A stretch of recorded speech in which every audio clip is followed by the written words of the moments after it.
penyidik melakukan upaya penangkapan terhadap seorang saudara DMR yang sebelumnya sudah ditetapkan sebagai tersangka, yang proses penyelidikannya sudah dimulai sejak tanggal 25 Agustus. Baik rekan-rekan jurnalis yang kami hormati, kami izin yang pertama menyampaikan perkembangan situasi Kamtibmas di wilayah hukum Polda Metro Jaya. Masyarakat tidak perlu khawatir, Polda Metro Jaya hadir 24 jam di lapangan.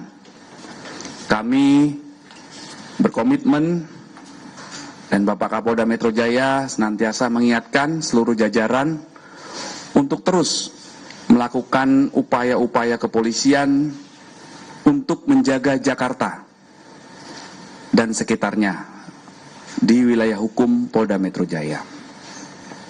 Kegiatan-kegiatan preemptif, imbauan, kegiatan-kegiatan preventif, patroli, setiap saat dilakukan rekan-rekan kami di tingkat Polsek, Polres, kemudian patroli skala besar.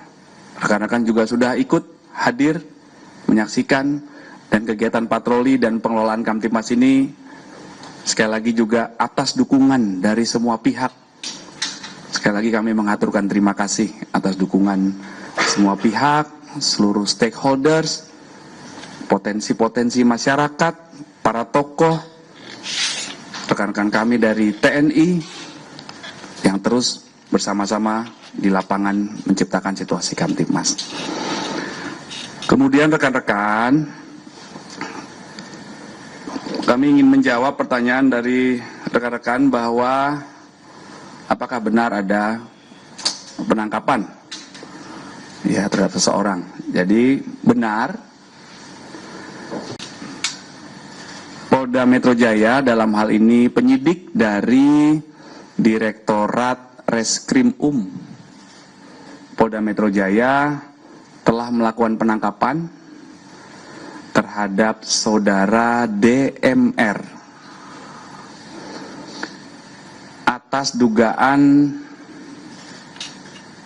melakukan ajakan hasutan yang provokatif untuk melakukan aksi anarkis dengan melibatkan pelajar termasuk anak. Ya, jadi anak ini usianya sebelum 18 tahun. Saudara DMR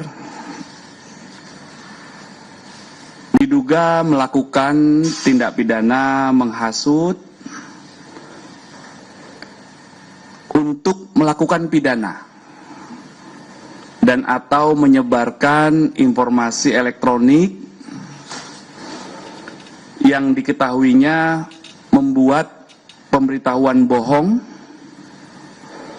yang menimbulkan kerusuhan dan keresahan di masyarakat, dan atau merekrut dan memperalat anak dan membiarkan anak tanpa perlindungan jiwa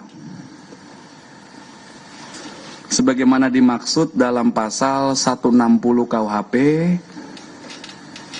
dan atau pasal 45A ayat 3 junto pasal 28 ayat 3 Undang-Undang nomor 1 tahun 2024 tentang ITE dan atau pasal 76H junto pasal 15 junto pasal 87 Undang-Undang nomor 35 tahun 2014 tentang perlindungan anak, di mana dugaan peristiwa tindak pidana yang terjadi itu diduga terjadi sejak tanggal 25 Agustus ya, di sekitar atau depan gedung DPR MPR RI, sekitar Gelora Tanah Abang, Jakarta Pusat, dan beberapa wilayah DKI Jakarta lainnya.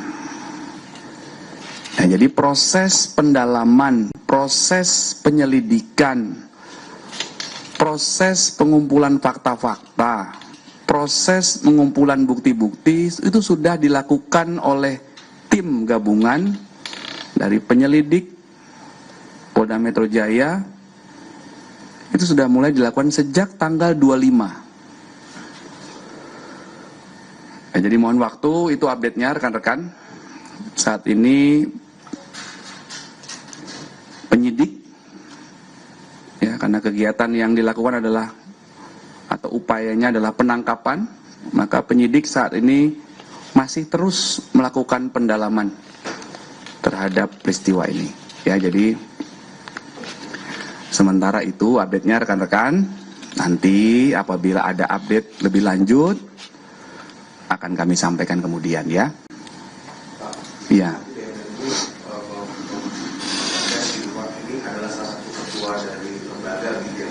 Nanti kami cek, ya. Kami cek untuk identitasnya. Sementara kami jelaskan bahwa yang ditangkap adalah saudara DMR, ya. DMR udah tersangka belum, Pak? Seseorang yang ditangkap oleh penyidik tentunya sudah terlebih dahulu ditetapkan sebagai tersangka. Ya, jadi mohon izin kami menyampaikan bahwa apabila kami menyampaikan mengamankan berarti melakukan upaya kepolisian untuk mengamankan seseorang yang untuk melindungi atau diduga melakukan tindakan-tindakan yang mengganggu ketertiban, itu mengamankan. Kalau menangkap, maka tadi kami bilang penyidik, karena statusnya adalah penyidikan, penyidik menangkap, melakukan upaya penangkapan terhadap seorang saudara DMR yang sebelumnya sudah ditetapkan sebagai tersangka, yang proses penyelidikannya sudah dimulai sejak tanggal 25 Agustus. 25 Agustus Senin, ya, waktu ada kegiatan yang pertama. Nah, itu penyelidikan dilakukan, ada fakta-fakta, ada bukti-bukti yang didalami terkait peristiwa ini. Akhirnya langkah-langkahnya pendalaman, penyelidikan, kemudian penyidikan dan penetapan tersangka, ya.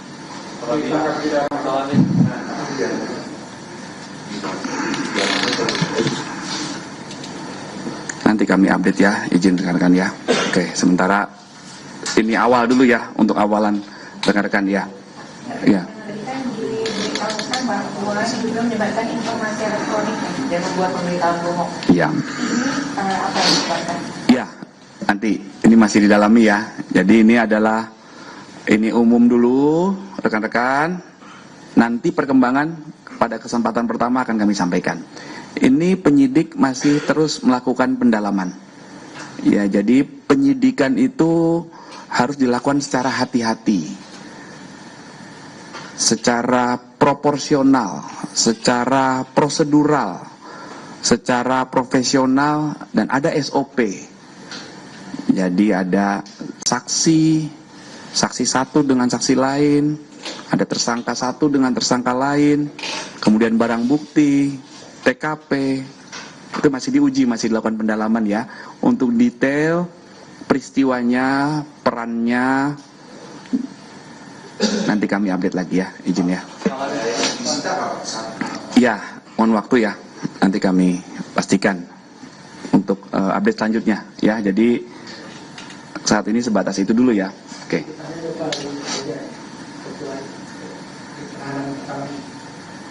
Jadi ini masih statusnya penangkapan,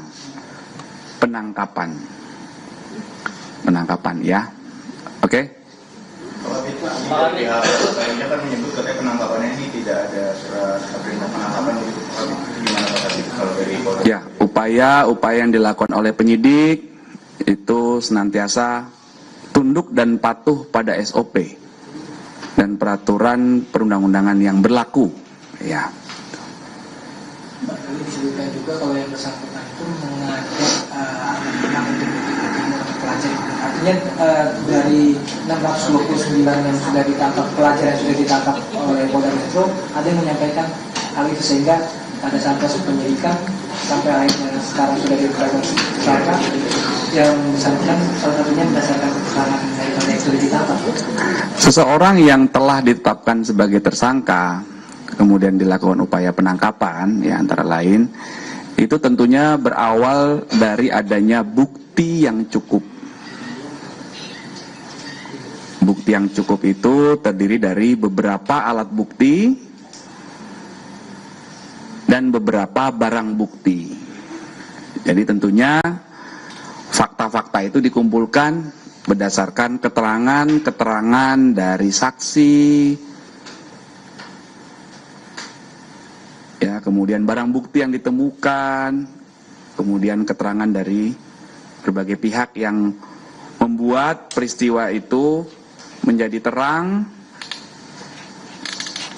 untuk menentukan siapa tersangkanya. Adanya saksi-saksi yang diantara itu yang sudah pelajar yang ditangkap. Ya, tentunya saksi adalah siapapun yang mengetahui, mendengar, melihat, mengalami peristiwa yang diduga ada tindak pidana. Ya. Nanti kami belum rinci ya saksinya siapa saja, dari pihak mana saja, tapi pasti penyidik sudah melakukan tahapan-tahapan itu ya. Pak Kabit, ini kan selain DMR ini beredar juga Admin Kejayaan, Syahdan Hussein sama mahasiswa Riau Halid Anhar. Ini sudah termonitor juga Pak? Nanti kami izin pastikan ya. Ya. Sementara itu dulu cukup. Masih lanjutan itu. Oh ya. Itu kan ajakan atau asutan untuk melakukan aksi demo melalui media sosial kan dia melakukannya. Bukan ajakan melakukan aksi demo. Ya ajakan untuk melakukan anarkis. Jadi mohon saya ulangi lagi ya. Ajakan, hasutan yang provokatif untuk melakukan aksi anarkis dengan melibatkan pelajar termasuk anak. Ya. Ajakannya seperti apa? Ya, nanti ya. Ini kan baru tahap awal ya. Nanti detailnya, pendalamannya, peran siapa berbuat apa berdasarkan fakta-fakta yang dikumpulkan, ini masih terus dilakukan pendalaman. Jadi ini mohon dipahami juga rekan-rekan. Melalui media sosial dari DMR ini Atau media sosial Lokataru Pak? atau dari lembaga yang dia pimpin? Dari media sosial ya, karena ini menyebarkan informasi elektronik melalui media sosial. Media sosial pribadi yang bersangkutan. Melalui media sosial. Nanti kami jelaskan media sosial lebih lanjut ya, mohon waktu ya. Itu dulu ya. Jadi ya ini harus dipahami. Jadi ajakannya, hasutan yang provokatifnya untuk melakukan anarkis. Kita sepakat bahwa apabila ada aksi anarkis, maka akan dilakukan tindakan tegas, terukur, prosedural berdasarkan SOP. Ya, itu sudah jadi komitmen Bapak Kapolda Metro Jaya ya, menindaklanjuti arahan dari Bapak. Saudara, demikian pernyataan pers yang disampaikan oleh Kabid Humas Polda Metro Jaya Kombes Ade Arisya Mindradi terkait dengan sejumlah hal, diantaranya adalah penetapan Direktur Lokataru sebagai tersangka provokasi demo.